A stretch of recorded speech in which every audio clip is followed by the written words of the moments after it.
Back to another episode of The Human Edge. We're here to talk about China dumping cheap AI models into the market to disrupt the United States of America. Scott, what do you got to say on that? This topic definitely traces back early on when you and I started talking about AI and the AI race. Well, for sure, this is feeding right into who's doing better, where's this headed, who's going to be doing better ultimately in the AI race. When you think of the two bigger powers in this area or field, United States and China. And I like this topic now. I guarantee you in 6 months, not only will I have a more formulated opinion, I think I'll be better spoken on it. And I'm really curious to see what politicians and technology leaders do and say about this issue. It's gonna be very revealing in some respects. Some of it, you know that old saying, follow the money, right? We all know that saying, follow the money. Well, a lot of what they do is just going to be simply follow where the money goes.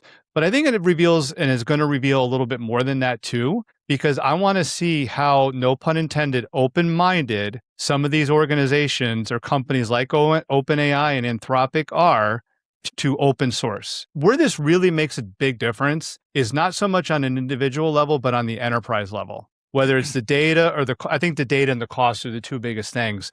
But I want to see what our collection of government and technology leaders' response to China dumping all this open source AI technology. It's interesting. Like on many things, we agree and we're different on some of our takes. I do call it dumping because that's exactly what it is. As somebody that was in the dry cleaning industry, I dealt with China dumping cheap steel into the United States, into the steel market, and wreaking havoc on the dry cleaning industry at just one of many industries. Now, when you think steel, probably the last place you think or the last company you think of are dry cleaners. But dry cleaners use wire hangers. And that was just a mom and pop type business for the most part that had a big, huge detrimental impact from China's dumping. And that's when I believe back in the day, they put some tariffs on the steel and things like that. But that's what China does. And first thing we have to realize is China is our enemy. Now, in a global economy, you have to engage in trade with your enemy to a certain extent. And that is how you diplomatically can keep your enemy at bay, and your enemy can keep you at bay, is understanding that you each need something from each other. However, what that drives is a different type of warfare, and that is a warfare of trying to beat your enemy and cripple them economically, socially, spiritually. Yes, I said spiritually. And the sad thing is, China plays the game much better than we do. China is a communist country. And I know there's a lot of people out there that are embracing socialism because they're not wise, but socialism is the door to communism. And it is a communist country. Let's call it what it is. I do not look to the government to save us and do anything. The government is impotent, right? Our Congress is impotent, not incompetent, impotent. Yes, I said it. And they get the handouts. They get the backdoor feedings, both sides of the aisle. Now, there's some good people in Congress. Very few of them are going to take the bold decisions and take the bold action that has to be taken. The fact that we allow the majority of our chips, microprocessors, and our pharmaceuticals and other medical supplies to be manufactured in China is absolutely ludicrous. Now, I know we are making changes and we are doing things to reverse that and get away from that, but the fact that it happened in the first place is crazy. The fact that they were allowed to dump steel and we were so slow to push back at them hard and quickly, and now they're doing it with AI. And this will have a huge impact if we don't get it under control. Now, I will say businesses, the tech companies have already stepped up and implored the government to take action on this. So they are doing what they can do. I think the biggest individual or the bigger players who can impact this are we, the individual users. Because if we look to go to the cheap and the readily accessible and the latest, greatest, bright flashing light and jump on board because China has something cheap and easy, then That's our fault.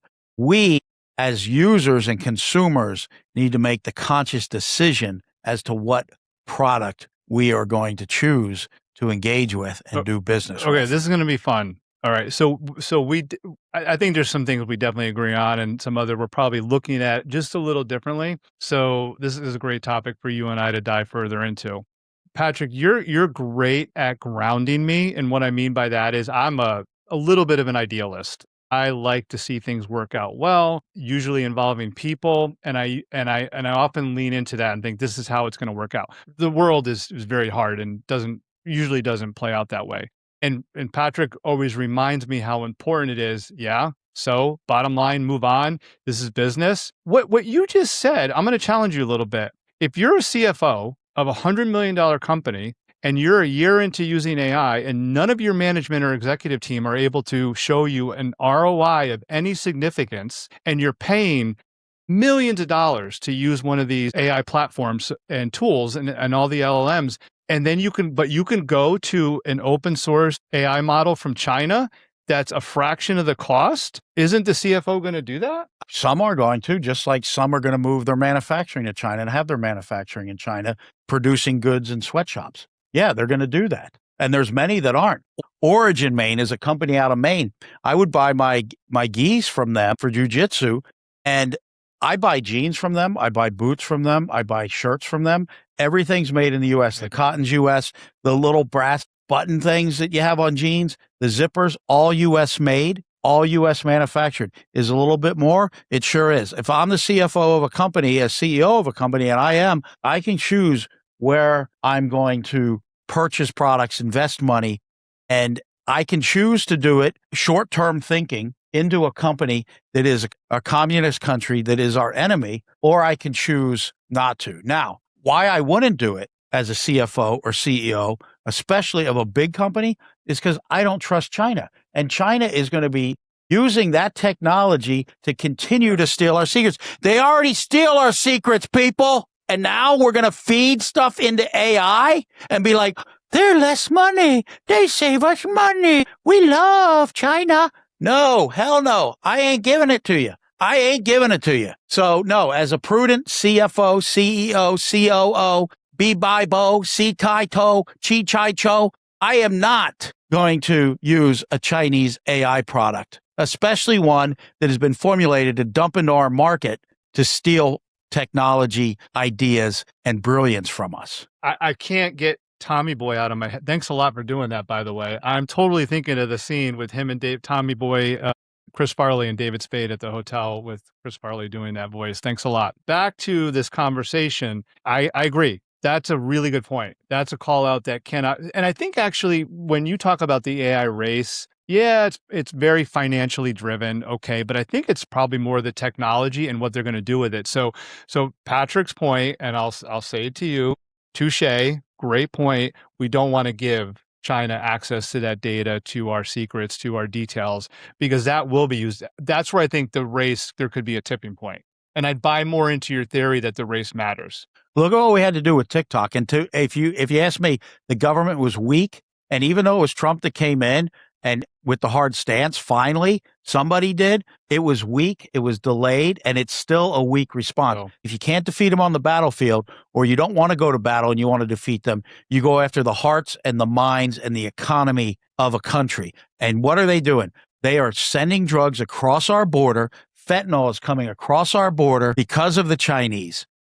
The AI, they're going to look to dump that to get the people that are worried about the almighty dollar. It's important to be worried about that, but the bigger picture is more important. TikTok is a device of the communist Chinese to brainwash and grab the attention of our youth, because if you can get them when they're young, you'll have them when they're older. And so that's how you get into a country, and that's how you destroy a country. You rob their hearts, their mind, and their spirit, and you brainwash them. And so AI coming in, hell no. What is it? Hell to the two no, whatever the hell that saying is. Hell no. Think about how many brains TikTok has infiltrated. I mean, really, a lot, all these apps are, but TikTok is massive. So what's something that these companies that are based here in the U.S. or or at least originated here, or have a massive footprint here. Sorry, because some of their leadership does come from Europe. But the ones who have a big footprint here, what would you expect if you actually had a chance to sit down with a couple of them, Dario, Anthropic, Altman from OpenAI? They're the two biggest ones, and they're talking to leaders in Washington this week. What would you as a business owner want ideally from them? Are you just saying they need to make models and versions that enterprises can afford? Because here's the thing, this isn't eloquent, and then I'm turning it back to you. We're still in the learning phase. I think a lot of companies don't know how they're going to use AI yet, so they're paying a ton of money to figure out how they're even going to use it. That's kind of adverse to how a lot of executives and CFOs think. I'm not paying for something I don't know what it's going to do for us, but that's where we are. So how do the leaders of these AI companies counter that? Well, one, the thing you're saying about what businesses spend a lot of money trying to figure it out, they just got it and they use it, and there's no real plan for most companies. It's just use it, and people are using it in very unproductive ways, or ways to make something that's simple even more simple, as opposed to gaining greater efficiencies. But that will come, right? That will come. Right now, what I would say to the companies is, and they're already doing this, come up with different versions, different models that are very specific to needs. And they are. Look at Claude. Look at all the different versions you have. Now, if I want to use, is it Opus 5, I think, that's going to cost me more money because it's going to use more of my tokens because there's more thinking capacity. And you saw, we keep going, but you saw what they did with Fable. And they teased this all by making it free for a few weeks. Now it's pulled back and there's you have to pay for it. But they wanted us to get a taste of it. And now, you have to pay more. But I think it's good to your point that they're giving us more options. Yeah, that's one of the things. Give people options. The second thing is, and probably the most important part of this, is you have to go back to what will drive up cost. What's driving up cost is the processing the data. And then we've got people, Kathy Holcomb, the bluster governor of New York, who has put a moratorium on all data centers because she has a horrible energy policy and she has to have a scapegoat. But the reality is, you want to make it affordable, you want to make it more affordable, build data centers, modernize our power generation, right? We have such an aging infrastructure. Living here in the Coachella Valley, it gets hot. We get blackouts. The power just goes out because it's so aged. The infrastructure's so bad. And then you want to get me on a rant? Okay, thanks. Too bad. Too late. We already shot ourselves in the ass. Yeah, not the foot. We literally reached behind and shot ourselves in the ass on this one. Let's drive solar. Now, I'm all renewable energy. Don't get me wrong on this. But renewable energy is not 100%. It's a part of the puzzle, right? So we push solar. Solar is going to replace all of our traditional energy. No, it's not. It's not. It can't. It won't. And that was before anybody who was pushing this.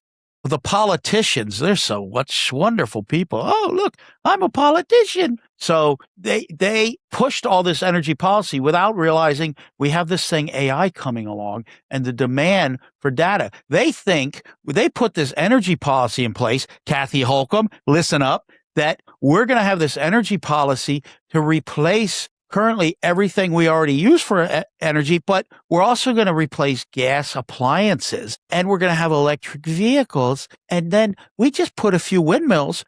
I know I don't want them in my backyard, but we put a few windmills up and we put some solar panels that incinerate birds when they fly through them, happening in Nevada. And then we'll be able to do that. And it will be so peaceful as long as we don't have to listen to the people who don't want solar panels in their neighborhood, who don't want windmills in their neighborhood, and we'll be good. No, you won't be, because we're evolving. Technology is coming. Now we got these data centers. It really flattens the hopes and ambitions of 100% electric power on renewable energy. Massive problem. First of all, I'm shocked that you resisted taking a shot at Newsom or Biden. Maybe you have time left in this. Maybe you will. Another great call out. That is so true, because we've literally spent, I'll just say conservatively 10, but I know it goes back quite a few more years than that, with the green and the renewable energy focus and all that. And look, you and I have talked about this. There's a lot of good things that go on in that world, but the reality is Fossil fuels and other things are really important. And now when it comes to AI, we're on the same page. If we were already ahead of the curve with data centers, we would be able to do more of where we're saying this needs to go with the options, the cost. Now, there's people literally, I saw a highlight the other day, Patrick, on the news where I forget what city it was, somewhere in the country they were having a city council hearing on a data center, and they were throwing people out of the hearing who were there in protest of because they were behaving badly. But I don't think this topic's going to be resolved anytime soon. I think we're in for a few years of people fighting over this stuff, but they're not seeing the big picture. Well, first of all, I don't mention Biden. I don't throw him under the bus or kick him because his wife did a good enough job doing that, putting him through the ordeal that you put that man through. Like him or dislike him, like his politics or dislike him. When an elderly person is clearly suffering from dementia, and the people around him that he should love and trust and support and take care of him, push him to do things that he shouldn't be doing, to me, that's pure evil. I may offend some of you saying that, but it's pure evil.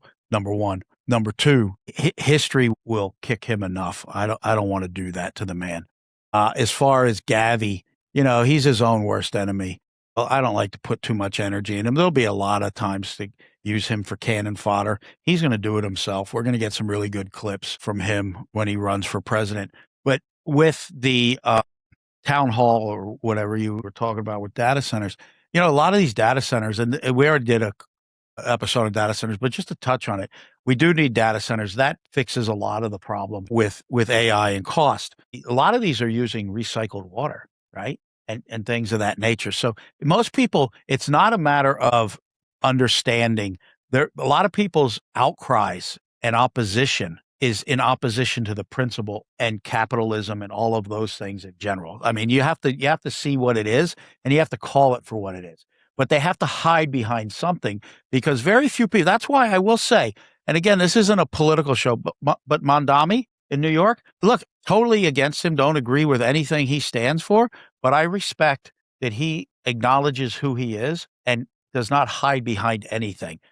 You can't not respect that, right? So the reality is, beyond the data centers, that stuff's going to take time to work out, and it'll get figured out. But I believe we have responsibilities as users and consumers, just like we do as users and consumers of any other utility. When it comes to AI, if you're a business owner, it's up to you to control costs by making sure, if you're bringing AI into your organization, you're getting a return on that benefit. You're doing it with intentionality, and you're doing it with a plan, and you're looking at very objectively, where can we utilize AI and pay for AI and have the tokens available to gain an efficiency that's going to have a return on investment and save us money. If you're just deploying it and shotgunning it, then that's your own fault, regardless. Like right now, fuel is back up again, right? It's amazing. If something happens like it's happening now to drive fuel up, the price at the pump changes right away. Right away. Now, the fuel that was bought when it was lower, right? And then it goes up. Okay, I get that. It's a commodity. Now the price changes tomorrow and drops way down. Well, we can't. It takes a while for the price to come down, only because you're choosing for it to. You're capitalizing on that accelerated price offset being beneficial to the lower price that you have in the tank. And that's not always the case. Sometimes somebody buys it high and it goes low. It kind of explains why it can go up quick. It takes time to come down. That said, it is like fuel. I've got close to 50 trucks on the road. Fuel goes up and down. When fuel is high, I have to really be intentional about how we're using trucks and where we're going and what we're doing and everything like that. But that said, I should have that same intentionality when fuel's at the very lowest it can be as to when it's high. How you manage a fleet and fuel costs and maintenance costs is no different than how you manage AI. If I need to send 2 trucks to the same job, is there a return on investment in doing so? Is there a benefit? If I can send 2 trucks instead of having a second truck make multiple runs out there to deliver things or people, let's say, does it make sense to send 2 trucks versus is it better to send 1 truck and figure out a way to do it with 1 truck? Very simple explanation, but you get very granular on those type of decisions when your costs are high And you should be just as granular when costs are low. But my point is you have to translate and parlay that type of operational thinking and planning and decision making into things such as AI as well. It's new. We're still trying to figure it out. So it's very easy to just shotgun your approach to AI and then say, wow, we're not getting any return on investment. This is very difficult. This is challenging. It's too costly. The developers of AI need to come up with a way that doesn't cost me this much. And it's not on them to do that. It goes back to economics, supply and demand. And one of the things that's driving down supply while demand goes up is the ability to generate power and have these data centers for all the processing. And you know what? That's my story, man. I'm sticking to that one. You make a good case. You do. And you're the right person in this episode with having dozens of employees and the overhead that you do and things like vehicles, insurance, fuel, et cetera, and all the equipment. Because even equipment, everything traces back to energy, right? Everything in this world, pretty much everything traces back to energy. So you make a good case. We're aligned for sure. I just keep thinking about the questions that are coming up, especially on enterprise scales of, are the executives going to be thinking, because you mentioned this, short term, are they going to be short term beholden to or mindful of or concerned about the shareholders, their next review, their job performance, or are they going to be thinking about it the way you laid out, which is more of, look, here's our plan for 26. Here's our plan for 2027, 28. And we know that over time, because when you play the long game, there's a lot of benefits to it, but you have to be committed to the long game. Over time, we will win, to use your term, we will win because we have a strategy. We're not just, I think a lot of people are emotional, Patrick, whether it's fuel prices or the stock market or just the cost or price of one stock, they get emotional and they make a reactionary decision. That may be a lot of individuals, but I hope companies are thinking long-term and I hope they have a strategy